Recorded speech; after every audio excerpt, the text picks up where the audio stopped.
Hampir 2 minggu berlalu, Vena Melinda tak kunjung gugat cerai Ferry Irawan, isu damai menyeruak.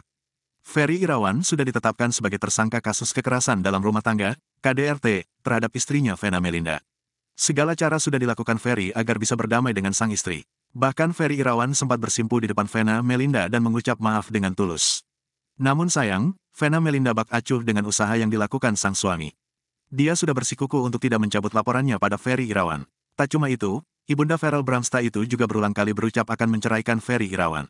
Keputusan tersebut sudah bulat, dirinya tidak ingin mati konyol oleh perbuatan sang suami. Saya ingin hidup yang tenang, saya tidak ingin mati konyol, saya hanya ingin selepas ini insya Allah kalau Allah mengizinkan berjuang untuk semua perempuan dimanapun kalian berada kita sama-sama berjuang jangan ada lagi yang menzalimi diri kita siapapun itu, terutama suami, karena dalam Islam pun tidak ada seperti itu, ungkap Vena Melinda dilansir dari YouTube Trans TV Official. Nyatanya, sudah hampir 2 minggu berlalu sejak kasus KDRT mencuat. Vena Melinda tak kunjung melayangkan gugatan cerai kepada Ferry Irawan. Nama tersebut tidak ada mendaftarkan ke Panitera Pengadilan Agama Jakarta Selatan, kata Taslimah, Humas PA Jakarta Selatan, dilansir tribunstyle.com dari YouTube Indosiar pada Sabtu, tanggal 21 Januari tahun 2023. Sementara baru-baru ini, sempat beredar kabar jika Vena Melinda akan berdamai dengan Ferry Irawan.